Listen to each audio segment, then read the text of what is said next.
ਸਾਰਿਆਂ ਤੋਂ ਪਹਿਲਾਂ ਸਾਰੀ ਸੰਗਤ ਨਾਲ ਫਤਿਹ ਦੀ ਸਾਂਝ ਪਾਉਣੇ ਆ। ਸ਼੍ਰੀ ਵਾਹਿਗੁਰੂ ਜੀ ਕਾ ਖਾਲਸਾ, ਵਾਹਿਗੁਰੂ ਜੀ ਕੀ ਫਤਿਹ। ਮੈਂ ਸੰਦੀਪ ਸਿੰਘ ਢਿੱਲੋਂ ਭਾਰਤੀ ਕਿਸਾਨ ਯੂਨੀਅਨ ਏਕਤਾ ਉਗਰਾਹਾਂ ਤੋਂ। ਤੁਹਾਨੂੰ ਪਤਾ ਕਿ ਜਿਹੜਾ ਲਗਭਗ 150 ਦਿਨ ਤੋਂ ਜਿਹੜਾ ਸਾਡਾ ਮੋਰਚਾ ਚੱਲ ਰਿਹਾ ਹੈਗਾ, ਉਹਦੇ ਵਾਸਤੇ ਤੁਸੀਂ ਜਿਹੜੇ ਪ੍ਰੈਸ ਵਾਲੇ ਮਤਲਬ ਸਾਨੂੰ ਕਵਰ ਕਰ ਰਹੇ ਹੋ, ਇਸ ਵਾਸਤੇ ਮੈਂ ਤੁਹਾਡਾ ਧੰਨਵਾਦ ਕਰਦਾ ਹੈਗਾ।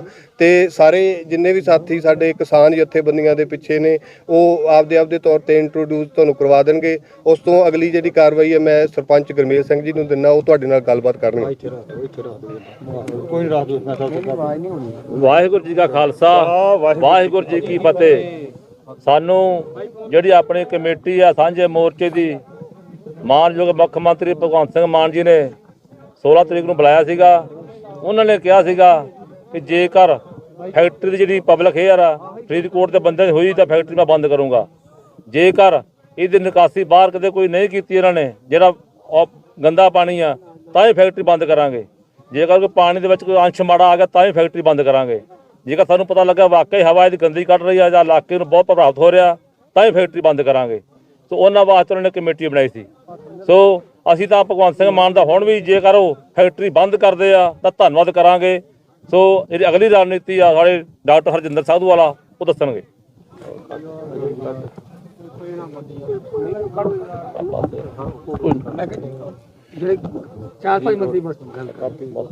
ਸਤਿ ਸ਼੍ਰੀ ਅਕਾਲ ਜੀ ਸਾਰਿਆਂ ਨੂੰ। ਅੱਜ ਇਸ ਫੈਕਟਰੀ ਦੇ ਸਾਹਮਣੇ ਲੱਗੇ ਹੋਏ ਮੋਰਚੇ ਦੇ ਸਬੰਧ ਦੇ ਵਿੱਚ ਜਿੰਨੇ ਵੀ ਪੰਜਾਬ ਹਿਤੈਸ਼ੀ ਲੋਕ ਜੋ ਇਸ ਗੱਲ ਦੀ ਫਿਕਰ ਤੇ ਚਿੰਤਾ ਕਰਦੇ ਆ ਕਿ ਪੰਜਾਬ ਦੇ ਵਾਤਾਵਰਨ ਨੂੰ ਬਚਾ ਕੇ ਰੱਖਣਾ ਸਾਡੀਆਂ ਆਉਣ ਵਾਲੀਆਂ ਪੀੜ੍ਹੀਆਂ ਦੇ ਵਾਸਤੇ ਬਹੁਤ ਜ਼ਰੂਰੀ ਹੈ। ਸਭ ਤੋਂ ਪਹਿਲਾਂ ਤਾਂ ਉਹਨਾਂ ਸਾਰਿਆਂ ਦਾ ਇਸ ਇਲਾਕੇ ਦੇ ਵਿੱਚ ਪਹੁੰਚਣ ਵਾਸਤੇ ਔਰ ਇਸ ਮਸਲੇ ਨੂੰ ਆਮ ਲੋਕਾਂ ਤੱਕ ਇਹਨਾਂ ਕੈਮਰਿਆਂ ਦੇ ਰਾਹੀਂ ਜਾਂ ਕਿਸੇ ਵੀ ਤਰੀਕੇ ਦੇ ਨਾਲ ਆਮ ਲੋਕਾਂ ਤੱਕ ਲੈ ਕੇ ਜਾਣ ਵਾਸਤੇ ਬਹੁਤ ਬਹੁਤ ਧੰਨਵਾਦ। ਅੱਜ ਛੋਟੇ ਜਿਹੇ ਨੋਟਿਸ ਦੇ ਉੱਤੇ ਜੋ ਅਸੀਂ ਇਸ ਇਕੱਤਰਤਾ ਦਾ ਹਿੱਸਾ ਬਣੇ ਆ ਸਾਰੇ, ਮੈਂ ਸਭ ਤੋਂ ਪਹਿਲਾਂ ਉਸ ਮਸਲੇ ਦੀ ਮਹੱਤਤਾ ਤੁਹਾਡੇ ਨਾਲ ਸਾਰਿਆਂ ਨਾਲ ਭਰਾਵੋ ਸਾਂਝੀ ਕਰ ਲਵਾਂ, ਕਿਉਂਕਿ ਪਿਛਲੇ ਲੰਬੇ ਸਮੇਂ ਤੋਂ ਮੋਰਚਾ ਇੱਥੇ ਚੱਲ ਰਿਹਾ ਹੈ। ਮੋਰਚੇ ਦਾ ਹੋਰ ਕੋਈ ਵੀ ਮਤਲਬ ਨਹੀਂ, ਬੜਾ ਕਲੀਅਰ ਕੱਟ ਤੇ ਸਾਫ਼ ਤੇ ਸਪਸ਼ਟ ਉਦੇਸ਼ ਹੈ ਕਿ ਮੋਰਚਾ ਜਿਹੜਾ ਹੈਗਾ ਉਹ ਇਲਾਕੇ ਦੇ ਵਾਤਾਵਰਨ ਦੇ ਵਿੱਚ ਆਈਆਂ ਹੋਈਆਂ ਤਰੁੱਟੀਆਂ, ਜਿਹਦੇ ਵਿੱਚ ਧਰਤੀ ਹੇਠਲੇ ਪਾਣੀ ਦਾ ਗੰਧਲਾ ਹੋਣਾ ਸਾਡੇ ਲਈ ਸਭ ਤੋਂ ਵੱਡੀ ਅਲਾਰਮਿੰਗ ਸੀਗੀ ਗੱਲ। ਇਸ ਕਰਕੇ ਇੱਥੇ ਇਹ ਮੋਰਚਾ ਹੋਣ ਦੇ ਵਿੱਚ ਆਇਆ। ਪਿਛਲੇ ਸਮੇਂ ਦੇ ਵਿੱਚ ਕਈ ਘਟਨਾਕ੍ਰਮ ਵਾਪਰੇ, ਜਿਹਦੇ ਵਿੱਚ ਖਾਸ ਤੌਰ ਤੇ ਪਿਛਲੇ 5-7 ਦਿਨਾਂ ਦੇ ਵਿੱਚ ਸਾਡੇ ਇਸ ਇਲਾਕੇ ਦੇ ਵਿੱਚ ਬਹੁਤ ਅਜਿਹੀਆਂ ਘਟਨਾਵਾਂ ਹੋਈਆਂ ਨੇ ਜਿਹੜੀਆਂ ਕਿ ਸਾਡੀ ਪੂਰੀ ਪੰਜਾਬੀ ਕੌਮ ਦੇ ਲਈ, ਸਾਡੇ ਲੋਕਾਂ ਦੇ ਲਈ ਔਰ ਖਾਸ ਤੌਰ ਤੇ ਸਾਡੇ ਇਸ ਇਲਾਕੇ ਦੇ ਲਈ ਜਿੱਥੇ ਮੰਦਭਾਗੀਆਂ ਵੀ ਨੇ ਔਰ ਉੱਥੇ ਕੁਝ ਸ਼ਰਮਦਾਇਕ ਵੀ ਨੇ। ਕਿਉਂਕਿ ਲੋਕਤੰਤਰ ਦੇ ਵਿੱਚ ਲੋਕ ਵੱਡੇ ਹੁੰਦੇ ਨੇ। ਇਹ ਸਾਨੂੰ ਕਿਹਨੇ ਸਿਖਾਇਆ? ਸਾਡੀਆਂ ਮੌਜੂਦਾ ਸਰਕਾਰਾਂ ਨੇ।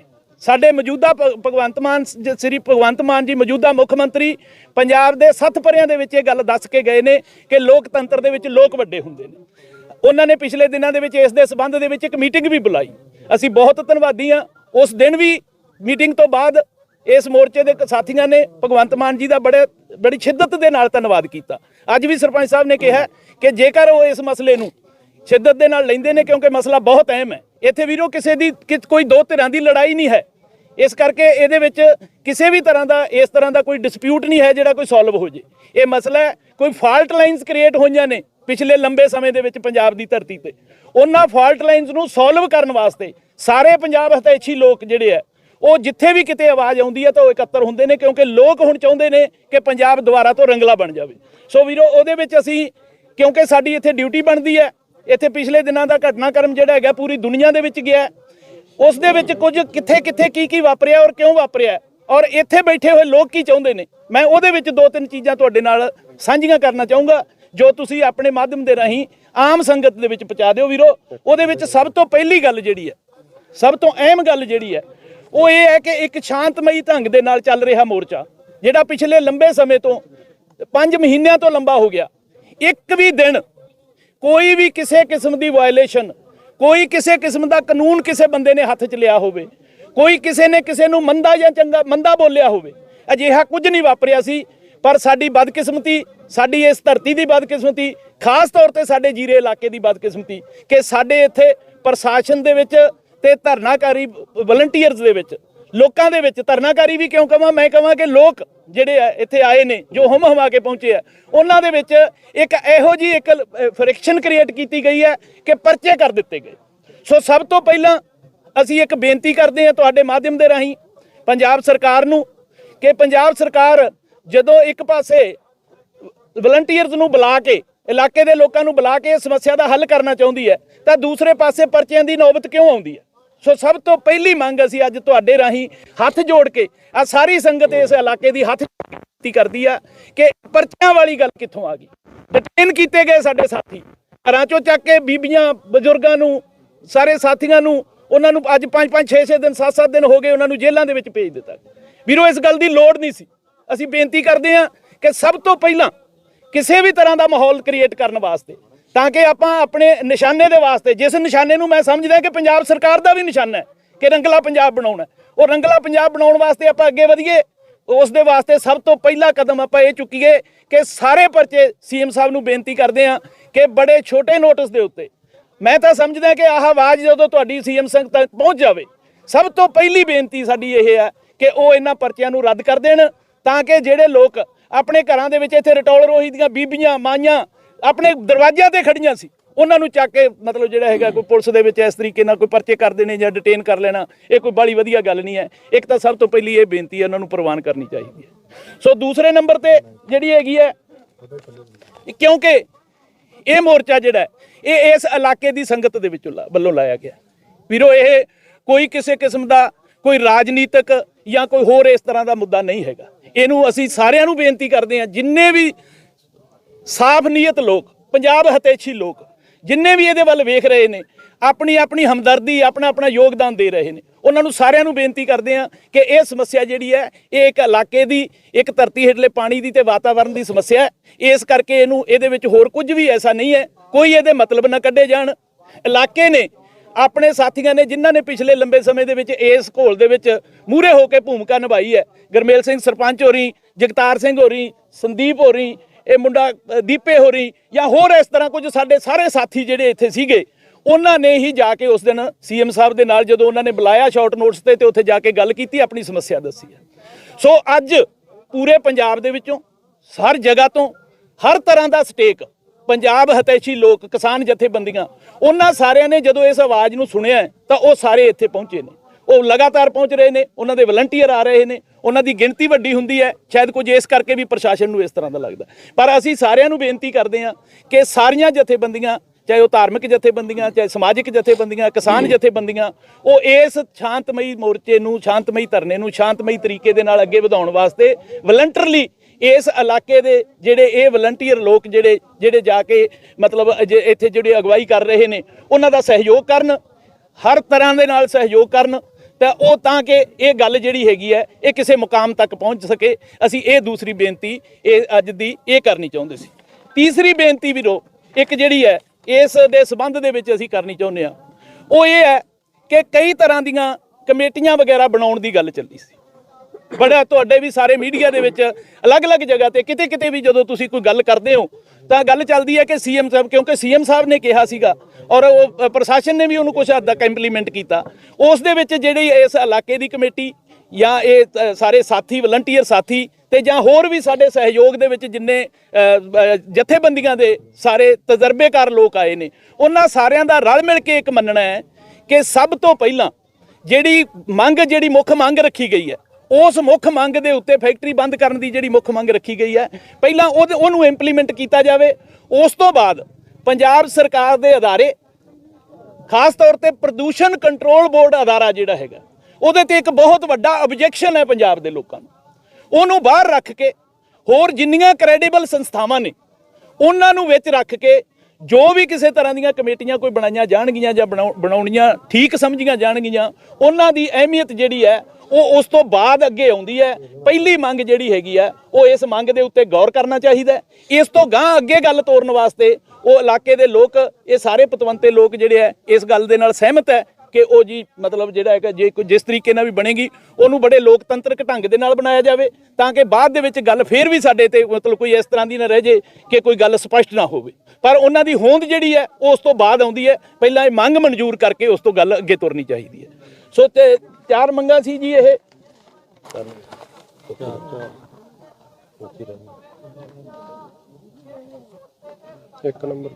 ਹੋਰ ਇਹ ਹੈ ਜੀ ਕਿ ਇੱਕ ਸਾਰੇ ਸਾਥੀਆਂ ਦੀ ਇਹ ਮੰਗ ਹੈ ਕਿ ਕਿਉਂਕਿ ਇੱਥੇ ਪਿਛਲੇ ਦਿਨਾਂ ਦੇ ਵਿੱਚ ਜੋ ਘਟਨਾਕ੍ਰਮ ਹੋਇਆ ਔਰ ਉਸ ਘਟਨਾਕ੍ਰਮ ਦੇ ਸਬੰਧ ਦੇ ਵਿੱਚ ਸਾਡੇ ਇੱਥੇ ਸਾਡੇ ਮਹਿਮਾਨ ਕਹਿ ਲਈਏ, ਸਾਡੇ ਸਾਥੀ, ਸਾਡੇ ਤਜਰਬੇਕਾਰ ਸਾਥੀ ਜਿਹੜੇ ਅਲੱਗ-ਅਲੱਗ ਥਾਵਾਂ ਤੋਂ ਮਤਲਬ ਆ ਪਹੁੰਚ ਕੇ ਇੱਥੇ ਉਹਨਾਂ ਨੇ ਸਮਰਥਨ ਦਿੱਤਾ, ਉਹ ਸਾਡੇ ਨਾਲ ਨੇ। ਠੀਕ ਹੈ, ਉਹਨਾਂ ਨੇ ਵੀ ਇੱਕ ਪੁਆਇੰਟ ਆਪਣਾ ਜਿਹੜਾ ਹੈਗਾ, ਅਸੀਂ ਵੈਸੇ ਤਾਂ ਬਹੁਤ ਵੱਡੀ ਗਿਣਤੀ ਦੇ ਵਿੱਚ ਨੇ ਲੋਕ, ਅਸੀਂ ਮਾਫੀ ਵੀ ਮੰਗਦੇ ਹਾਂ ਕਿ ਜੇਕਰ ਕਿਸੇ ਦਾ ਮਤਲਬ ਅਸੀਂ ਮਾਨ ਸਨਮਾਨ ਉਸ ਤਰੀਕੇ ਨਾਲ ਨਾ ਕਰ ਸਕੇ ਹੋਈਏ ਜਾਂ ਕੁਝ, ਉਹ ਇੱਕ ਤੁਹਾਡੇ ਨਾਲ 1-2 ਪੁਆਇੰਟ ਜਿਹੜੇ ਹੈਗੇ ਆਪਣੇ ਸਾਂਝੇ ਕਰਨਗੇ। ਹਾਂ, ਇੱਕ ਚੌਥਾ ਪੁਆਇੰਟ ਜਿਹੜਾ ਸਲਿੱਪ ਹੋ ਰਿਹਾ ਸੀ ਉਹ ਵੀਰੋ ਮਤਲਬ ਲੈ ਕੇ ਜਾਣਾ ਬਹੁਤ ਜ਼ਰੂਰੀ ਹੈ, ਬਹੁਤ ਅਹਿਮ ਗੱਲ ਆ ਉਹ, ਔਰ ਉਹ ਮੇਰੀ ਹੱਥ ਬੰਨ੍ਹ ਕੇ ਬੇਨਤੀ ਆ, ਉਹ ਸਾਨੂੰ ਸਾਰਿਆਂ ਨੂੰ ਸ਼ਿੱਦਤ ਦੇ ਨਾਲ ਸਾਡੇ ਲੋਕਾਂ ਦੇ ਵਿੱਚ ਲੈ ਕੇ ਜਾਣਾ। ਉਹ ਕਿਹੜਾ ਪੁਆਇੰਟ ਹੈ ਵੀਰੋ? ਉਹ ਪੁਆਇੰਟ ਇਹ ਆ ਵੀਰੋ ਕਿ ਅਦਾਲਤਾਂ ਜਿਹੜੀਆਂ, ਅਦਾਲਤਾਂ ਮਤਲਬ ਅਸਲ ਦੇ ਵਿੱਚ ਕੀ ਸੀਗਾ ਕਿ ਆਪਾਂ ਆਮ ਜਾਣਦੇ ਹਾਂ ਕਿ ਪਿੰਡਾਂ ਦੇ ਵਿੱਚ ਗੱਲ ਕਰਦੇ ਸੀ ਕਿ ਜੇ 2 ਭਰਾਵਾਂ ਦਾ ਜਾਂ ਕਿਤੇ ਦੋ ਧਿਰਾਂ ਦਾ ਆਪਸ ਵਿੱਚ ਗੱਲ ਨਾ ਬਣੇ ਤਾਂ ਅਖੀਰ ਆਪਾਂ ਉੱਠਣ ਲੱਗੇ ਗੁੱਸਾ ਇਹ ਕੱਢ ਕੇ ਉੱਠਦੇ ਹੁੰਦੇ ਆ ਵੀ ਚੱਲ ਕੋਈ ਗੱਲ ਨਹੀਂ, ਫਿਰ ਤੈਨੂੰ ਅਦਾਲਤ 'ਚ ਵੇਖ ਲਾਂਗੇ। ਸੋ ਇਹ ਅਦਾਲਤ 'ਚ ਵੇਖਣ ਵਾਲੀ ਗੱਲ ਜਿਹੜੀ ਆ, ਇਹ ਅੱਜ ਕਿਸੇ ਨਾ ਕਿਸੇ ਤਰੀਕੇ ਦੇ ਨਾਲ ਨਾ ਮਤਲਬ ਕਿਸੇ ਹੋਰ ਪਾਸੇ ਜਾ ਰਹੀ ਆ। ਸੋ ਅਸੀਂ ਇਹ ਬੇਨਤੀ ਕਰਦੇ ਹਾਂ, ਵੈਸੇ ਤਾਂ ਜਿਹੜਾ ਅੱਜ ਤੱਕ ਦਾ ਸਟੇਟਸ ਹੈ, ਪਿਛਲੇ ਦਿਨਾਂ ਦੇ ਵਿੱਚ ਅਦਾਲਤ ਦਾ ਜਿਹੜਾ ਸੀਗਾ ਜੋ ਹੁਕਮ, ਜੋ ਸੁਣਵਾਈਆਂ ਅਦਾਲਤ ਦੇ ਵਿੱਚ ਹੋਈਆਂ, ਉਹਦੇ ਤੋਂ ਕਿਤੇ ਨਾ ਕਿਤੇ ਸਾਰੇ ਪੰਜਾਬ ਹਤੈਸ਼ੀ ਲੋਕ ਨਾ ਖੁਸ਼ ਸੀ। ਪਰ ਅਸੀਂ ਫਿਰ ਵੀ ਪਿਛਲੀਆਂ 2 ਸੁਣਵਾਈਆਂ ਦੇ ਵਿੱਚ ਜਿਹੜਾ ਹੈਗਾ, ਅੱਜ ਵੀ ਅਦਾਲਤ ਨੇ ਇੱਕ ਲੰਬੀ ਡੇਟ ਦੇ ਦਿੱਤੀ ਹੈ ਤਾਂ ਕਿ ਉਹ ਪੱਖ ਵੀ ਸੁਣ ਲਿਆ ਜਾਵੇ। ਉਹਦੇ ਉੱਤੇ ਇਹ ਡਿਟੇਲ ਦੇ ਵਿੱਚ ਤੁਹਾਨੂੰ ਤੁਹਾਡੇ ਸਾਥੀ ਦੱਸ ਦੇਣਗੇ। ਸੋ ਮੈਂ ਇੰਨੀ ਕੁ ਬੇਨਤੀ ਕਰਦਾ, ਔਰ ਖਾਸ ਤੌਰ ਤੇ ਸਾਰੇ ਭਰਾਵਾਂ ਨੂੰ ਇਹ ਜ਼ਰੂਰ ਬੇਨਤੀ ਕਰਦਾ ਕਿ ਜਿਸ ਵੀ ਇਨਸਾਨ ਨੇ ਇੱਥੇ ਆ ਕੇ ਯੋਗਦਾਨ ਪਾਉਣਾ ਹੈ, ਬੜੇ ਠਰਮੇ ਦੇ ਨਾਲ, ਧੰਮਲ ਦੇ ਨਾਲ ਤੇ ਸ਼ਾਂਤਮਈ ਤਰੀਕੇ ਦੇ ਨਾਲ ਇਹਨੂੰ ਅੱਗੇ ਵਧਾਇਆ ਜਾਵੇ। ਸਰ, 4 ਜਿਹੜੀ ਕਮੇਟੀਆਂ ਜਿਹੜੀ ਸਰਕਾਰ ਤੁਸੀਂ ਇਹਨਾਂ ਨੂੰ ਕੰਪਲੀਟ ਹੋ ਲੈਂਦੇ ਰਹਿੰਦੇ ਆ ਜੀ। ਮੈਂ ਪਿੱਛੇ ਆਪਣੇ ਡਾਕਟਰ ਸਾਹਿਬ ਨੇ ਕਿਹਾ ਵੀ ਜਿਹੜੀ ਅਦਾਲਤ ਬਾਰੇ ਜਿਹੜਾ ਜ਼ਿਕਰ ਕੀਤਾ, ਅੱਜ ਜਿਹੜੀ ਹੀਅਰਿੰਗ ਹੋਈ ਹੈ, ਅਸੀਂ ਸਮਝਦੇ ਹਾਂ ਵੀ ਜਿਹੜੇ ਸਾਡੇ ਵਕੀਲਾਂ ਨੇ ਉੱਥੇ ਫਾਈਟ ਕੀਤੀ ਆ ਕਾਨੂੰਨੀ ਤੌਰ ਤੇ, ਉਹ ਵੱਡਾ ਮੋੜ ਹੈ ਉਹਦੇ ਵਿੱਚ। ਪਹਿਲਾਂ 'ਚ ਸਾਡੀ ਕੋਈ ਤਸੱਲੀ ਨਹੀਂ ਸੀ ਪਹਿਲਾਂ ਵਾਲੀਆਂ ਹੀਅਰਿੰਗਾਂ 'ਚ। ਅੱਜ ਜਿਹੜੀ ਵਿਸ਼ੇਸ਼ ਤੌਰ ਤੇ ਵਰਣਨਯੋਗ ਇਹ ਹੈ ਵੀ ਪੰਜਾਬ ਸਰਕਾਰ ਨੇ ਜਿਹੜੀ ਆਪਦੀ ਸਟੇਟਸ ਰਿਪੋਰਟ ਰੱਖੀ ਸੀ, ਉਹਦੇ ਵਿੱਚ ਉਹਨਾਂ ਨੇ ਕਿਹਾ ਸੀਗਾ ਵੀ ਅਸੀਂ 5 ਕਮੇਟੀਆਂ ਬਣਾਤੀਆਂ, ਸਾਨੂੰ ਇਨਕੁਆਇਰੀ ਕਰਨ ਦੀ ਖਾਤਰ 1 ਮਹੀਨਾ ਅਦਾਲਤ ਦੇਵੇ। ਅਦਾਲਤ ਨੇ ਉਹਨਾਂ ਦਾ ਸਟੇਟਸ ਸੁਣ ਕੇ ਉਹਨਾਂ ਨੂੰ 1 ਮਹੀਨਾ ਦੇਤਾ। ਉਸ ਤੋਂ ਬਾਅਦ ਇਹਨਾਂ ਦਾ ਵਕੀਲ ਹੈ ਜਿਹੜਾ ਮਲਹੋਤਰੀ ਦੇ ਵਕੀਲ ਨੇ ਕਿਹਾ ਵੀ ਪਹਿਲਾਂ ਸਾਡੀ 5 ਮਹੀਨਿਆਂ ਦੀ ਬੰਦ ਹੈ, ਹੁਣ 1 ਮਹੀਨਾ ਇਹ ਜਾਂਚ ਦੇ ਨਾਂ ਤੇ ਹੋਰ ਲੈ ਗਏ। ਜਾਂਚ ਕਰੀ ਜਾਣ ਪਰ ਧਰਨਾ ਉਠਾ ਕੇ ਸਾਡੀ ਫੈਕਟਰੀ ਚਾਲੂ ਕਰਾਓ। ਇਸ ਤੇ ਕੋਰਟ ਨੇ 2 ਟੁਕ ਜੱਜ ਨੇ ਜਵਾਬ ਦਿੱਤਾ ਵੀ ਧਰਨਾ ਉਠਾਉਣਾ ਇਹ ਅਦਾਲਤ ਦਾ ਕੰਮ ਨਹੀਂ, ਧਰਨਾ ਉਠਾਉਣਾ ਇਹ ਸਰਕਾਰ ਦਾ ਕੰਮ ਹੈ। ਸਰਕਾਰ ਵੇਖੇ ਵੀ ਕੋਈ ਉੱਥੇ ਸਥਿਤੀ ਹੈਗੀ ਹੈ ਇਹ ਜੀ, ਕੋਈ ਲਾ ਐਂਡ ਆਰਡਰ ਦੀ ਜਾਂ ਕੋਈ ਕਾਨੂੰਨ ਦੀ, ਕੋਈ ਜੇ ਉਹਨੂੰ ਲੱਗਦੀ ਆ ਉਠਾ ਦੇ, ਨਹੀਂ ਲੱਗਦਾ ਤਾਂ ਨਾ ਉਠਾਵੇ, ਇਹ ਸਾਡਾ ਕੰਮ ਨਹੀਂ। ਉਹਨਾਂ ਨੂੰ 2 ਟੁਕ ਜਵਾਬ ਦਿੱਤਾ। ਇਸ ਕਰਕੇ ਹੁਣ ਤੱਕ ਜਿਹੜਾ ਭਗਵੰਤ ਮਾਨ ਦਾ ਜ਼ਿਲ੍ਹਾ ਪ੍ਰਸ਼ਾਸਨ ਕਹਿੰਦਾ ਹੁੰਦਾ ਸੀ ਵੀ ਸਾਡੇ ਤੇ ਹਾਈ ਕੋਰਟ ਦਾ ਪ੍ਰੈਸ਼ਰ ਹੈ, ਅਸੀਂ ਤਾਂ ਕਿਸਾਨਾਂ ਦੇ ਨਾਲ ਆ, ਅਸੀਂ ਤਾਂ ਪੀੜਤ ਲੋਕਾਂ ਦੇ ਨਾਲ ਹੈ। ਹੁਣ ਉਹ ਕੋਲੇ ਭਗਵੰਤ ਮਾਨ ਕੋਲੇ ਜਾਂ ਜ਼ਿਲ੍ਹਾ ਪ੍ਰਸ਼ਾਸਨ ਕੋਲੇ ਹਾਈ ਕੋਰਟ ਦੇ ਪ੍ਰੈਸ਼ਰ ਵਾਲਾ ਕੋਈ ਨਹੀਂ ਰਿਹਾ। ਜੇ ਹੁਣ ਉਹ ਨਹੀਂ ਮੰਨੂਗੀ ਗੱਲ, ਜਾਂ ਜਿਵੇਂ IG ਮੰਨ ਕੇ ਗਿਆ ਵੀ ਅਸੀਂ ਇਹ ਬੰਦ ਕਰਾਵਾਂਗੇ, ਬਾਕੀ ਮੰਗਾਂ ਵੀ ਮੰਨਾਂਗੇ, ਕਿਉਂਕਿ ਉਹਨਾਂ ਨੇ ਜਦੋਂ 20 ਤਰੀਕ ਨੂੰ ਆਏ ਸੀਗੇ, ਨਾਲ 5 ਮੈਂਬਰੀ ਕਮੇਟੀ ਸੀ ਕਿਸਾਨ ਜਥੇਬੰਦੀਆਂ ਦੀ, ਨਾਲ ਅਧਿਕਾਰੀ ਸੀਗੀ। ਅਸੀਂ ਕੈਟਾਗਰੀਕਲੀ ਪੁੱਛਿਆ ਵੀ ਇਹ ਫੈਕਟਰੀ ਬੰਦ ਹੋਊ ਕਿ ਨਾ ਹੋਊਗੀ, ਤਾਂ ਜਿਹੜਾ 5 ਨੁਮਾਇੰਦੇ ਸੀਗੇ ਕਿਸਾਨਾਂ ਦੇ, ਉਹਨਾਂ ਚੋਂ ਹਰਿੰਦਰ ਸਿੰਘ ਲੱਖੋਵਾਲ ਨੇ ਕਿਹਾ ਵੀ ਸਾਡੇ ਅਧਿਕਾਰੀ ਮੰਨ ਕੇ ਆਏ ਨੇ ਇਹ ਜਿਹੜੀ ਫੈਕਟਰੀ ਬੰਦ ਹੋਊਗੀ, ਤੇ ਉਹਨਾਂ ਨੇ ਜੈਸ ਕੀਤੀ ਆ, ਕੋਈ ਉਹਦਾ ਵਿਰੋਧ ਨਹੀਂ ਕੀਤਾ। ਇਸ ਕਰਕੇ ਪਰਚਿਆਂ ਦਾ ਵੀ ਰੱਦ ਕਰਾਂਗੇ, ਫੈਕਟਰੀ ਵੀ ਬੰਦ ਕਰਾਂਗੇ। ਇਸ ਕਰਕੇ ਹੁਣ ਭਗਵੰਤ ਮਾਨ ਸਰਕਾਰ ਦਾ ਜਿਹੜੀ ਕਹਿੰਦੀ ਆਮ ਆਦਮੀ ਹੈ ਦੀ ਸਰਕਾਰ ਹੈ, ਉਹਦਾ ਇਹ ਟੈਸਟ ਹੈ ਵੀ ਉਹ ਫੈਕਟਰੀ ਬੰਦ ਕਰਦੀ ਹੈ ਕਿ ਨਹੀਂ ਕਰਦੀ। ਜੇ ਉਹ ਨਹੀਂ ਕਰੂਗੀ ਤਾਂ ਲੋਕ ਇਹਨੂੰ ਕਰਵਾਉਣ ਜਾਣਦੇ ਆ। ਧੰਨਵਾਦ। ਜਿਹੜੀ ਟੀਮਾਂ ਚਾਹੀਆਂ ਨੇ ਉਹਨਾਂ ਦੇ ਨਾਲ ਜਾਓਗੇ ਕਿ ਨਹੀਂ ਜਾਓਗੇ? ਜਿਹੜਾ ਉਹ ਕੰਪਲੀਟ ਹੋ ਲੈਂਦੀ ਹੈ, ਇਹ ਬਾਅਦ ਚ ਕਰ। ਦਾਸ ਸੁਖਜਿੰਦਰ ਸਿੰਘ ਖੋਸਾ, BKU ਖੋਸਾ ਪ੍ਰੈਜ਼ੀਡੈਂਟ।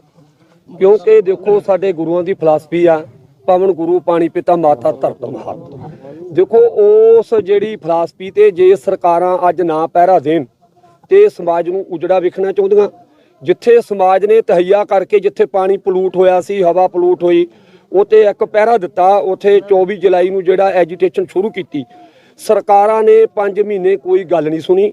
ਉਲਟਾ ਕਿਸਾਨਾਂ ਤੇ ਲਾਠੀ ਚਾਰਜ ਕਰਕੇ, ਪਰਚੇ ਬਣਾ ਕੇ 14 ਜਿਹੜੇ ਆਗੂ ਨੇ ਉਹ ਮੇਰੀ ਜਥੇਬੰਦੀ ਦੇ ਨੇ, ਜਿਹੜੇ ਜੇਲ੍ਹ ਦੇ ਵਿੱਚ ਨੇ ਫਿਰੋਜ਼ਪੁਰ। ਟੋਟਲ ਜਿਹੜੇ 44 ਆਗੂ ਨੇ ਉਹ ਫਿਰੋਜ਼ਪੁਰ ਜੇਲ੍ਹ ਦੇ ਵਿੱਚ ਨੇ, ਕੁਛ ਮੁਕਤਸਰ ਨੇ। ਇਹ ਇੱਕ ਕਾਨੂੰਨੀ ਹਰਕਤ ਆ ਸਰਕਾਰ ਦੀ। ਜੇਕਰ ਸਰਕਾਰ ਨੇ ਇਹ ਪਰਚੇ ਰੱਦ ਨਾ ਕੀਤੇ, ਤੁਰੰਤ ਨਾ ਰਿਹਾਈ ਦੇ ਆਰਡਰ ਕੀਤੇ, ਤਾਂ ਸਾਨੂੰ ਜਿਹੜਾ ਸੰਘਰਸ਼ ਇਸ ਤੋਂ ਵੱਡਾ ਕਰਨਾ ਪਊਗਾ। ਇਹ ਅਸੀਂ ਸਰਕਾਰ ਨੂੰ ਚੇਤਾਵਨੀ ਦਿੰਦੇ ਆ। ਤੇ ਜਿਹੜੀ ਫੈਕਟਰੀ ਚਲਾਉਣ ਵਾਲੀ ਗੱਲ ਆ ਉਹ ਤਾਂ ਬਾਅਦ ਦੀ ਦੇਖੀ ਜਾਊਗੀ। ਪਹਿਲਾਂ ਜਿੰਨੇ ਸਾਡੇ ਕਿਸਾਨ ਆ ਉਹ ਤੁਰੰਤ ਰਿਹਾ ਕੀਤੇ ਜਾਣ ਤੇ ਪਰਚੇ ਜਿਹੜੇ ਤੁਰੰਤ ਰੱਦ ਕੀਤੇ ਜਾਣ। ਕੀ ਲੱਗਦਾ ਖੋਸਾ ਸਾਹਿਬ ਵੀ ਬਿਜਲੀ ਮਹਿਕਮੇ ਵਾਲਿਆਂ ਨੇ ਵੀ ਦੇਖੋ, ਜਿਹੜੀ ਬਿਜਲੀ ਮਹਿਕਮੇ ਵਾਲਿਆਂ ਨੇ ਇਹ ਕਾਨੂੰਨੀ ਹਰਕਤ ਕੀਤੀ ਆ, ਉਹ ਕੰਪਲੀਟ ਹੋ ਇਹ ਮਤਲਬ ਬਹੁਤ ਹੀ ਮਾੜੀ ਹਰਕਤ ਆ। ਕਿਉਂਕਿ ਇੱਥੇ ਮੀਟਰ ਲੱਗੇ ਹੋਏ ਆ, ਕੋਈ ਬਿਜਲੀ ਦੀ ਚੋਰੀ ਨਹੀਂ ਗੀ। ਇਹ ਸਿਰਫ ਰਲੀ ਮਿਲੀ ਸਰਕਾਰ ਦੀ ਸਾਜ਼ਿਸ਼ ਆ ਕਿਸਾਨਾਂ ਨੂੰ ਫਸਾਉਣ ਦੀ, ਪਰ ਕਿਸਾਨ ਇਸ ਤੋਂ ਡਰਨਗੇ ਨਹੀਂ। ਮੈਂ ਜਸਵੀਰ ਸਿੰਘ ਪਿੱਦੀ, ਸੂਬਾ ਮੀਤ ਪ੍ਰਧਾਨ ਕਿਸਾਨ ਮਜ਼ਦੂਰ ਸੰਘਰਸ਼ ਕਮੇਟੀ ਪੰਜਾਬ। ਅਸੀਂ ਇਸ ਇੰਡਸਟਰੀ ਦਾ ਜੋ ਵੇਖਿਆ ਪਿਛਲੀਆਂ ਸਰਕਾਰਾਂ ਦੇ ਟਾਈਮ ਤੋਂ, ਇਹ ਬੰਦਾ ਦੀਪ ਮਲਹੋਤਰਾ ਜਿਹੜਾ ਵੱਖ-ਵੱਖ ਸਰਕਾਰਾਂ ਦੇ ਵਿੱਚ ਰਿਹਾ ਵਾ, ਉਹਨਾਂ ਦਾ ਨਾਲ ਕਰਕੇ ਗਲਤ ਫੈਕਟਰੀ ਚਲਾਉਂਦਾ ਰਿਹਾ। ਤੇ ਪਿਛਲੇ ਲੰਮੇ ਸਮੇਂ ਤੋਂ ਜਿਹੜਾ ਇਹਨੇ ਇੱਕ ਡੂੰਘੇ ਬੋਰ ਕਰਕੇ ਜਾਂ ਡੂੰਘੇ ਤਲਾਬ ਬਣਾ ਕੇ ਉਹਦੇ ਵਿੱਚ ਪਾਣੀ ਛੱਡ ਕੇ ਆਸ-ਪਾਸ ਦੇ ਏਰੀਏ ਨੂੰ ਇਹਨੇ ਗੰਧਲਾ ਕੀਤਾ ਵਾ, ਜਿਹਦੇ ਵਿੱਚ ਮਨੁੱਖਤਾ ਦਾ ਘਾਣ ਹੋਇਆ, ਫਸਲਾਂ ਦਾ ਘਾਣ ਹੋਇਆ, ਜੀਵ ਜੰਤੂਆਂ ਦਾ, ਮਾਲ ਡੰਗਰ ਦਾ ਘਾਣ ਹੋਇਆ। ਉਸ ਨੂੰ ਲੈ ਕੇ ਜਦੋਂ ਗੁਰਦੁਆਰੇ ਦੇ ਵਿੱਚ ਬੋਰ ਕਰਕੇ ਇਹਦਾ ਗੰਦਾ ਪਾਣੀ ਨਿਕਲੀ ਆ, ਤੇ ਫਿਰ ਨਗਰ ਵਾਸੀਆਂ ਨੇ, ਇੱਥੋਂ ਦੇ ਇਲਾਕਾ ਵਾਸੀਆਂ ਨੇ ਜਿਹੜੀ ਇੱਕ ਕਮੇਟੀ ਬਣਾ ਕੇ, ਲੋਕਲ ਕਮੇਟੀ ਬਣਾ ਕੇ ਇਸ ਮੋਰਚੇ ਨੂੰ ਸ਼ੁਰੂ ਕੀਤਾ। ਅਸੀਂ ਉਸ ਟਾਈਮ ਤੋਂ ਹੀ ਰਾਤ ਦਿਨ ਇਸ ਮੋਰਚੇ ਦੇ ਨਾਲ ਜੁੜੇ ਹਾਂ, ਕਿਸਾਨ ਮਜ਼ਦੂਰ ਕਮੇਟੀ ਦੇ। ਤੇ ਸਾਡਾ ਇੱਕ ਆਗੂ ਜਿਹੜਾ ਇੱਥੇ ਰਾਤ ਦਿਨ ਰਹਿੰਦਾ ਸੀਗਾ, ਬਰਾਜ ਸਿੰਘ ਫੇਰੋਕੇ, ਉਹ ਵੀ ਜੇਲ੍ਹ ਦੇ ਵਿੱਚ ਆ। ਉਸ ਦੇ ਨਾਲ ਅਸੀਂ ਆਪਣੀ ਜਥੇਬੰਦੀ ਵੱਲੋਂ ਇਹ ਜਿਹੜੀਆਂ ਇਸ ਦੀ ਇੰਡਸਟਰੀ ਦੀ ਵੀ ਮੰਗ ਲੈ ਕੇ ਨਾਲ ਜੋ ਹੋਰ ਪੰਜਾਬ ਦੀਆਂ ਮੰਗਾਂ ਦੂਸਰੀਆਂ ਮੰਗਾਂ ਵਾ, ਉਹਨਾਂ ਨੂੰ ਵੀ ਅੱਜ ਅਸੀਂ 9 ਡੀਸੀ ਦਫ਼ਤਰਾਂ ਤੇ 10 ਜ਼ਿਲ੍ਹਿਆਂ ਵਿੱਚ 18 ਜਿਹੜੇ ਟੋਲ ਪਲਾਜ਼ੇ ਜਿਹੜੇ ਆ ਉਹ ਫਰੀ ਕਰਕੇ ਬੈਠੇ ਆ। ਲੰਮਾ ਸੰਘਰਸ਼ ਜਿਹੜਾ ਅਸੀਂ ਉਹਦੇ ਵਿੱਚ ਚਲਾ ਰਹੇ ਆ। ਤੇ ਇਸ ਇੰਡਸਟਰੀ ਦੇ ਉੱਤੇ ਸਾਡਾ ਇਹੋ ਹੀ ਆ ਕਿ ਜਿਹੜੀ ਇੱਥੋਂ ਦੀ ਲੋਕਲ ਕਮੇਟੀ ਆ, ਜਿਹੜੀ ਲੋਕਲ ਕਮੇਟੀ ਇੱਥੋਂ ਚਲਾ ਰਹੀ ਆ, ਉਹ ਆਪਣਾ ਪੂਰਾ ਇੱਥੇ ਮੋਰਚਾ ਚਲਾਵੇ। ਬਾਕੀ ਸਾਰੇ ਜਿਹੜੇ ਆ ਹੋਰ ਕੋਈ ਕਮੇਟੀ ਬਣਾਉਣ ਤੋਂ ਜਾਂ ਹੋਰ ਕੋਈ ਭਾਗੀਦਾਰੀ ਕਰਨ ਤੋਂ ਇਲਾਵਾ ਅਸੀਂ ਉਹਨਾਂ ਦਾ ਜਿਹੜਾ ਬਾਕੀ ਜਿਹੜਾ ਸਾਰਾ ਸੰਯੋਗ ਕਰਨ, ਤਾਂ ਕਿ ਜਿਹੜਾ ਮੋਰਚਾ ਜਿਹੜਾ ਵਾ ਇਹ ਆਖਰੀ ਤੱਕ ਲੜਿਆ ਜਾਵੇ। ਤੇ ਇਸ ਫੈਕਟਰੀ ਦਾ ਸਾਡਾ ਕਮੇਟੀਆਂ ਬਣਾ ਦੇ ਸਰਕਾਰ। ਸਾਨੂੰ ਕਮੇਟੀਆਂ ਤੇ ਕਦੇ ਵੀ ਵਿਸ਼ਵਾਸ ਨਹੀਂ ਹੋਇਆ, ਨਾ ਕਮੇਟੀਆਂ ਨੇ ਅੱਜ ਤੱਕ ਸਾਡਾ ਸਵਾਰਿਆ ਵਾ। ਨਿਆਂਪਾਲਿਕਾ ਸਾਡੀ ਜਿਹੜੀ ਆ ਉਹ ਵੀ, ਚਾਹੇ ਦਿੱਲੀ ਦੇ ਵਿੱਚ ਸੁਪਰੀਮ ਕੋਰਟ ਸੀਗਾ, ਉੱਥੋਂ ਵੀ ਪਛਾਣ ਆਏ ਸੀਗੇ, ਤੇ ਜਿਹੜੀ ਹੁਣ ਹਾਈ ਕੋਰਟ ਤੋਂ ਸਰਕਾਰ ਜਿਹੜੀ ਆ ਬੈਕਫੁੱਟ ਤੇ ਆਉਣੀ ਸ਼ੁਰੂ ਹੋ ਗਈ ਆ। ਸਾਨੂੰ ਪਤਾ ਕਿ ਜਦੋਂ ਲੋਕਾਂ ਦਾ ਦਬਾਅ ਬਣ ਜੇ, ਲੋਕ ਇਕੱਠੇ ਹੋ ਜਾਣ, ਤੇ ਫਿਰ ਸਾਰੇ ਫੈਸਲੇ ਇਹਨਾਂ ਨੂੰ ਵਾਪਸ ਲੈਣੇ ਪੈਂਦੇ ਆ। ਇਸ ਕਰਕੇ ਅਸੀਂ ਜਿਹੜੀ ਫੈਕਟਰੀ ਆ ਇਹਦਾ ਅਗਲਾ ਪਿਛਲਾ ਦਰਵਾਜ਼ੇ ਬੰਦ ਕਰਾਵਾਂਗੇ। ਨਹੀਂ ਤੇ ਸਰਕਾਰ ਜਿਹੜੀ ਆ ਇਹ ਆਪਣੀ ਜਿਹੜੀ ਆ ਇਹਨੂੰ ਫੈਕਟਰੀ ਨੂੰ ਬੰਦ ਕਰਾਵੇ। ਜੇ ਧੰਨਵਾਦ ਕਰਾਉਣਾ ਲੋਕਾਂ ਤੋਂ, ਉਹਨਾਂ ਚਿਰ ਅਸੀਂ ਧੰਨਵਾਦ ਨਹੀਂ ਕਰਦੇ। ਦੂਸਰਾ, ਸਾਡਾ ਇਸ ਆਉਣ ਵਾਲੇ ਰਸਤੇ ਦੇ ਉੱਤੇ ਜਿਹੜੀ 144 ਲਾਈ ਆ, 18 ਨੂੰ ਤੇ 20 ਨੂੰ ਜਿਹੜੇ ਕਿਸਾਨਾਂ ਦੇ ਉੱਤੇ ਡਾਂਗ ਸੋਟਾ ਕਰਕੇ ਉਹਨਾਂ ਤੇ ਦਸਤ ਕੀਤੀ ਆ, ਅਸੀਂ ਉਹਦੀ ਸਖਤ ਨਿਖੇਧੀ ਕਰਦੇ ਆ। ਤੇ ਬਾਕੀ ਜਿਹੜਾ ਵਾ ਇਹ ਇੰਡਸਟਰੀ ਨੂੰ ਬੰਦ ਕਰਾਉਣ ਦਾ ਪ੍ਰੋਸੈਸ ਜਿਹੜਾ ਸਰਕਾਰ ਚਲਾਵੇ। ਹੋਰ ਸਾਨੂੰ ਕਿਸੇ ਚੀਜ਼ ਤੇ ਵਿਸ਼ਵਾਸ ਨਹੀਂ ਗੀ। ਇਹ ਮੋਰਚਾ ਜਿਹੜਾ ਆਖਰੀ ਦਮ ਤੱਕ ਲੜਿਆ ਜਾਊਗਾ, ਜਿੰਨਾ ਚਿਰ ਇਹ ਬੰਦ। ਜਵਾਬ ਸਾਡੇ ਸਰਪੰਚ ਸਾਹਿਬ ਦੇਣਗੇ। ਮੈਂ ਜਾਣਕਾਰੀ ਦੇਣੇ ਭੁੱਲ ਗਿਆ ਸੀ ਆਪਦੀ। ਖੜੋ ਜੀ, ਮੈਂ ਸਰਜੀਤ ਸਿੰਘ ਫੂਲ ਕ੍ਰਾਂਤੀਕਾਰੀ ਦਾ ਪ੍ਰਧਾਨ ਹੈ। ਸਾਡੀ ਜਥੇਬੰਦੀ ਦੇ ਨੁਮਾਇੰਦੇ ਸ਼ੁਰੂ ਤੋਂ ਇਹਦੇ ਵਿੱਚ ਹੈ ਕਿ ਕਮੇਟੀ 'ਚ, ਉਹ ਅੱਜ ਵਾਰੰਟਡ ਹੋਣ ਕਰਕੇ ਨਹੀਂ ਆ ਸਕੇ, ਤਾਂ ਉਹਨਾਂ ਦੀ ਥਾਂ ਤੇ ਮੈਂ ਬੋਲਿਆ। ਜਵਾਬ ਆਪਣੇ ਸਰਪੰਚ ਸਾਹਿਬ ਦੇਣਗੇ। ਠੀਕ ਹੈ ਸਰਪੰਚ ਸਾਹਿਬ, ਤੁਸੀਂ ਇਹ ਦੱਸੋ, ਜਿਹੜੀਆਂ ਕਮੇਟੀਆਂ ਸਰਕਾਰ ਨੇ ਬਣਾ ਕੇ ਭੇਜੀਆਂ, ਇੱਥੇ 3 ਟੀਮਾਂ ਅੱਜ ਆਈਆਂ, ਤੁਸੀਂ ਉਹਨਾਂ ਦੇ ਨਾਲ ਜਾਓਗੇ ਕਿ ਨਹੀਂ ਜਾਓਗੇ? ਸਾਡੇ ਜਿਹਨਾਂ ਨੇ ਪਾਇਆ 2 ਬੰਦੇ, ਆਪਦੇ ਰੱਖੇ 3 ਬੰਦੇ, ਅਸੀਂ ਤਾਂ ਸਾਡੇ 4 ਬੰਦੇ ਕਮੇਟੀ 'ਚ ਪਾਏ ਜਾਣ, ਅਸੀਂ ਫੇਰ ਉਹਨਾਂ ਦਾ ਸਹਿਯੋਗ ਕਰਾਂਗੇ।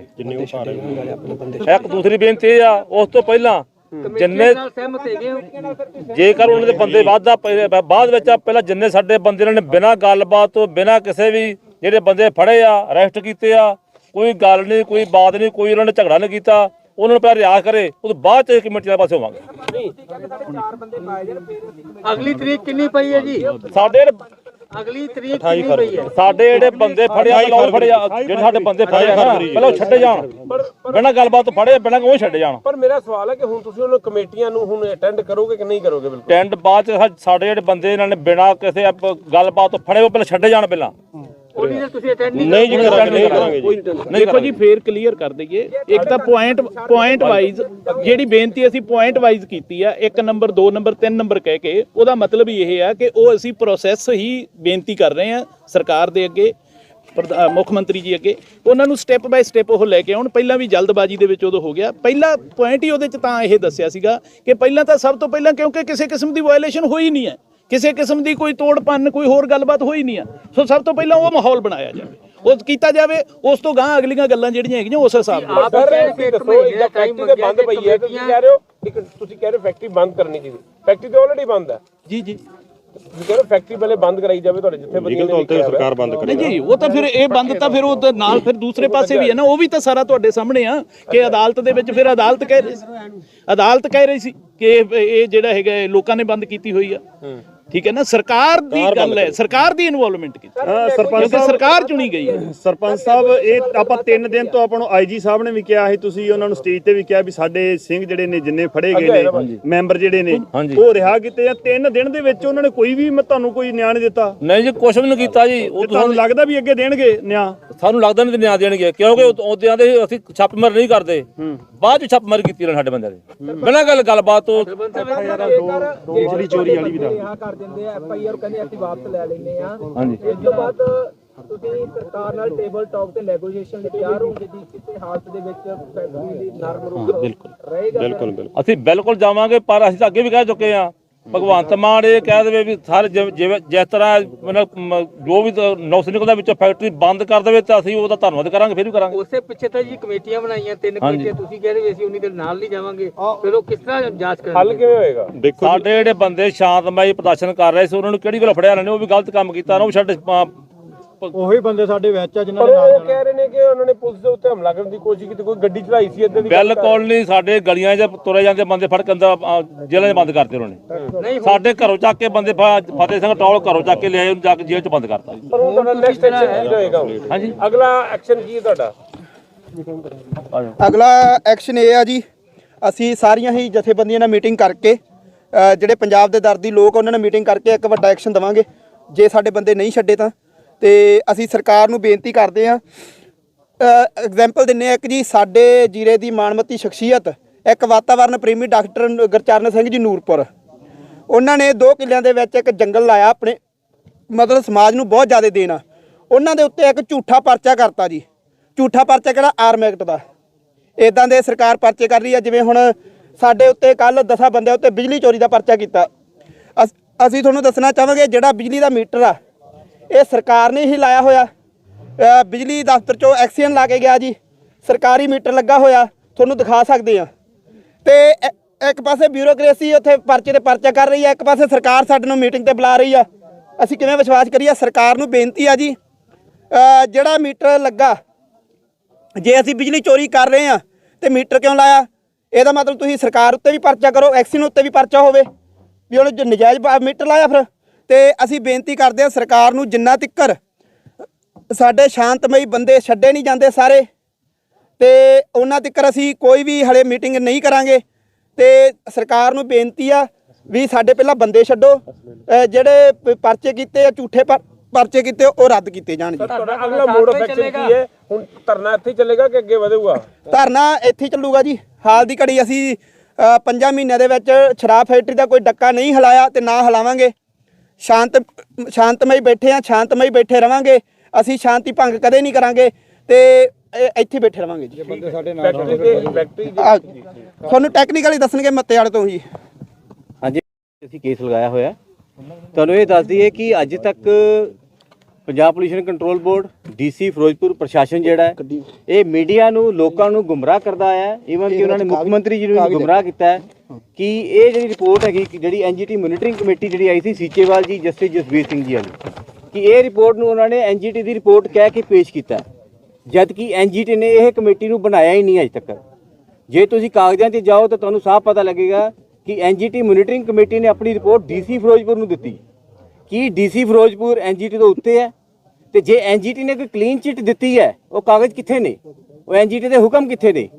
ਜਦ ਕਿ ਪਿਛਲੀ 8 ਤਰੀਕ ਨੂੰ, ਆ ਜਿਹੜੀ 8 ਦਸੰਬਰ ਨੂੰ ਅਸੀਂ ਹੀਅਰਿੰਗ ਤੇ ਗਏ ਸੀ ਉੱਥੇ, ਤੇ NGT ਨੇ ਹੀਅਰਿੰਗ ਤੋਂ ਬਾਅਦ 4 ਨਵੀਆਂ ਪਾਰਟੀਆਂ ਨੂੰ ਰਿਸਪੋਂਡੈਂਟ ਬਣਾਇਆ, ਜਿਹਦੇ 'ਚ ਮਾਲਬਰੋਸ ਫੈਕਟਰੀ ਵੀ ਨਾਲ ਵਿੱਚ ਹੈ।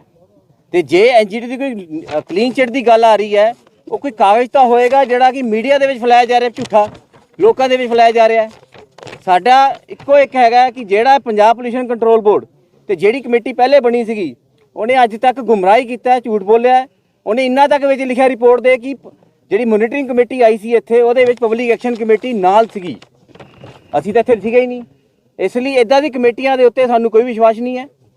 ਤੇ ਕਲੀਅਰਲੀ ਹੈ ਕਿ ਟੈਕਨੀਕਲ ਜਿਹੜਾ ਪ੍ਰੋਪਰ ਕੰਮ ਹੈ ਅਸੀਂ ਐਨਜੀਟੀ ਦੇ ਥਰੂ ਕਰਾ ਰਹੇ ਹਾਂ, ਜਿਹੜਾ ਪਬਲਿਕ ਐਕਸ਼ਨ ਕਮੇਟੀ। ਸਰ ਇੱਕ ਦੂਸਰੇ ਇੱਕ ਤਾਂ ਗੱਲ ਇਦਾਂ ਦੀ ਗੱਲ ਸਾਹਮਣੇ ਆ ਰਹੀ ਹੈ ਕਿ ਤੁਸੀਂ ਅੱਗੇ ਵਧ ਰਹੇ ਹੋ ਕਿ ਇਦਾਂ ਦੀ ਇਸ ਕਰਕੇ ਬਹੁਤ ਜ਼ਿਆਦਾ ਲੱਗੀ ਹੈ, ਉਹ ਚੀਜ਼ ਜਰਾ ਥੋੜੀ ਕਲੀਅਰ ਕਰ। ਅਸੀਂ ਕੋਈ ਅੱਗੇ ਨਹੀਂ ਵਧ ਰਹੇ। ਜਿੱਥੇ ਸਾਡਾ ਸ਼ਾਂਤਮਈ ਧਰਨਾ ਉੱਥੇ ਹੈ ਜੀ। ਇੱਕ ਮੈਂ ਬੇਨਤੀ ਕਰੂੰਗਾ ਸਰਕਾਰ ਨੂੰ, ਸਰਕਾਰ ਦਾ 20 ਕਰੋੜ ਰੁਪਇਆ ਪਾਇਆ ਸੀਗਾ ਐਡਵੋਕੇਟ ਜਨਰਲ, ਕੀ ਉਹਦੀ ਡਿਊਟੀ ਨਹੀਂ ਬਣਦੀ ਸੀਗੀ? ਉਹਨਾਂ ਦੀ ਡਿਊਟੀ ਬਣਦੀ ਵੀ ਇੱਕ ਪੰਚਾਇਤੀ ਰਾਜ ਐਕਟ ਹੁੰਦਾ। ਪੰਚਾਇਤੀ ਰਾਜ ਐਕਟ ਦੇ ਅਧੀਨ ਵੀ ਆਪਾਂ ਜਦੋਂ ਪੰਚਾਇਤ ਦੇ ਮਤੇ ਪੈ ਜਾਂਦੇ ਆ, ਉੱਥੇ ਉਹਦੇ ਪੰਚਾਇਤੀ ਰਾਜ ਉਹਨਾਂ ਦੇ ਮਲੋਤਰੇ ਤੋਂ FRI ਬਣਦੀ ਸੀ। ਫਿਰ ਜਿਹੜਾ ਐਡਵੋਕੇਟ ਜਨਰਲ ਸੀ, ਉਹਨੇ 20 ਕਰੋੜ ਕਿਉਂ ਭਰਿਆ? ਉਹਨੇ ਗਾ ਅਪੀਲ ਕਿਉਂ ਨਹੀਂ ਪਾਈ? ਸਵਾਲ ਹੈ ਕਿ ਮੇਰਾ ਹੁਣ ਤੁਹਾਡਾ ਤਾਂ ਤੁਸੀਂ ਕਮੇਟੀਆਂ ਦਾ ਹਿੱਸਾ ਨਹੀਂ ਬਣੋ। ਨਹੀਂ, ਕਮੇਟੀ ਦਾ ਹਿੱਸਾ ਬਣਾਂਗੇ। ਅਸੀਂ ਮਾਨਯੋਗ ਹਾਈ ਕੋਰਟ ਦੇ ਹੁਕਮਾਂ ਦੀ ਪਾਲਣਾ ਕਰਾਂਗੇ ਜੀ। ਮਾਨਯੋਗ ਮੁੱਖ ਮੰਤਰੀ ਸਾਹਿਬ ਦੇ ਦਿਸ਼ਾ ਨਿਰਦੇਸ਼ ਹੇਠ ਚੱਲਾਂਗੇ। ਅਸੀਂ ਕਮੇਟੀਆਂ ਦੀ ਜ਼ਰੂਰ ਪਾਲਣਾ ਕਰਾਂਗੇ, ਕਮੇਟੀਆਂ ਜ਼ਰੂਰ ਬਣਾਵਾਂਗੇ, ਸਾਡੇ ਬੰਦੇ ਦਵਾਂਗੇ। ਪਰ ਜਿਹੜੇ ਸਾਡੇ ਬੰਦੇ ਕਮੇਟੀਆਂ ਦੇ ਵਿੱਚ ਹੈਗੇ ਆ, ਉਹਨਾਂ ਦੇ ਉਹ ਤਾਂ ਜੇਲ੍ਹਾਂ ਵਿੱਚ ਹੈ ਜੀ। ਉਹਨਾਂ ਦੀ ਗਿਣਤੀ ਵਧਾਈ ਜਾਵੇ। ਉਹ ਸਾਡੇ ਗਿਣਤੀ ਨਹੀਂ, ਸਾਡੇ ਜਿਹੜੇ ਬੰਦੇ ਜੇਲ੍ਹਾਂ ਦੇ ਵਿੱਚ ਆ ਉਹਨਾਂ ਨੂੰ ਕੱਢਿਆ ਜਾਵੇ। ਉਹਨਾਂ ਦੇ ਉੱਤੇ ਜਿਹੜੇ ਝੂਠੇ ਪਰਚੇ ਕੀਤੇ ਉਹਨਾਂ ਨੂੰ ਰੱਦ ਕੀਤਾ ਜਾਵੇ ਜੀ। ਮੇਰੇ ਸਾਹਿਬ ਡਾਕਟਰ ਅਮਨਦੀਪ ਸਿੰਘ ਬੈਂਸ ਮੱਤੇਵਾੜੇ ਤੋਂ ਉਹ ਤੁਹਾਡੇ ਨਾਲ ਦੌੜ ਕੇ। ਮੇਰਾ ਇੱਕ ਸਵਾਲ ਹੈ, ਤੁਸੀਂ ਨੈਕਸਟ ਸਟੈਪ ਕੀ ਹੋਏਗਾ? ਹੁਣ ਮੇਰਾ ਇਦਾਂ ਹੀ ਧਰਨਾ ਚੱਲਦਾ ਰਹੇਗਾ ਜੀ? ਧਰਨਾ ਇਦਾਂ ਹੀ ਚੱਲਦਾ ਰਹੇਗਾ ਜੀ। ਨੈਕਸਟ ਸਟੈਪ ਜੇ ਸਾਡੇ ਬੰਦੇ ਨਹੀਂ ਛੱਡੇ ਤਾਂ ਅਸੀਂ ਇੱਕ ਵੱਡਾ ਐਕਸ਼ਨ ਕਰਾਂਗੇ ਪੂਰਾ ਪੰਜਾਬ ਲੈਵਲ ਦਾ ਜੀ। ਠੀਕ, ਬਿਲਕੁਲ ਠੀਕ ਹੈ। ਦੁਬਾਰਾ ਪਾਣੀ ਦੇ ਸੈਂਪਲ ਲੈਣ ਦੀ ਗੱਲ ਕੀਤੀ ਜਾ ਰਹੀ ਆ। ਉਹ ਸੈਂਪਲ 150 ਤੋਂ 200 ਫੁੱਟ ਤੇ ਨਾਰਮਲ ਲੈ ਜਾਣਗੇ ਜਾਂ ਫਿਰ ਬਾਅਦ ਦੇ ਵਿੱਚ? ਇਹਦੇ ਬਾਰੇ ਡਾਕਟਰ ਸਾਹਿਬ ਦੱਸਣਗੇ ਤੁਹਾਨੂੰ, ਬੈਂਸ ਸਾਹਿਬ। ਹਾਂਜੀ, ਬਿਲਕੁਲ। ਜਿੱਥੇ ਮਨੁੱਖਤਾ ਦਾ ਐਡਾ ਵੱਡਾ ਘਾਣ ਹੁੰਦਾ ਪਿਆ ਆ, ਉੱਥੇ ਅਸੀਂ ਐਸੀਆਂ ਜਿਹੜੀਆਂ ਬਾਡੀਜ਼ ਆ ਉਹਨਾਂ ਤੱਕ ਆਪਣੇ ਤੌਰ ਤੇ ਵੀ ਅਪਰੋਚ ਕਰਾਂਗੇ ਤਾਂ ਕਿ ਜਿਹੜਾ ਦੁੱਧ ਦਾ ਦੁੱਧ ਤੇ ਪਾਣੀ ਦਾ ਪਾਣੀ ਹੋ ਸਕੇ। ਪੰਜਾਬ ਸਰਕਾਰ ਦੇ ਜਿਹੜੇ ਨੌਕਰ ਆ, ਮੈਨੂੰ ਲੱਗਦਾ ਕਿ ਉਹ ਪਹਿਲਾਂ ਵੀ ਜਿਹੜੀਆਂ ਗਲਤੀਆਂ ਕਰਦੇ ਰਹੇ ਆ, ਉਹ ਆਪਣੀਆਂ ਗਲਤੀਆਂ ਵੀ ਲੁਕਾਉਣਗੇ ਔਰ ਜਿਹੜਾ ਮਨੁੱਖਤਾ ਦਾ ਘਾਣ ਆ ਉਹ ਵੀ ਜਿਹੜਾ ਆ ਜ਼ਰੂਰ ਜਿਹੜਾ ਆ ਉਹ ਚੱਲਦਾ ਰਹੂਗਾ ਜੇ ਉਹਨਾਂ ਤੇ ਯਕੀਨ ਕਰਦੇ ਆ। ਮੈਂ ਜੋ ਮੇਰੀ ਜ਼ਿੰਮੇਵਾਰੀ, ਮੇਰੀ ਡਿਊਟੀ ਲੱਗੀ ਹੈ, ਮੈਂ ਇਹ ਦੱਸਣਾ ਚਾਹੁੰਦਾ ਕਿ ਜਿੱਦਾਂ ਸਾਡੇ ਜਿਹੜਾ ਵੀ ਦਰਵਾਜ਼ਾ ਆ ਉਹ ਮੋਰਚਾ ਵੀ ਖੜਕਾਉਂਦਾ ਪਿਆ ਆ ਔਰ ਪੰਜਾਬ ਦੇ ਜਿੰਨੇ ਸੁਹਿਰਦ ਲੋਕ ਆ ਉਹ ਅਪਰੋਚ ਕਰਦੇ ਪਏ ਆ।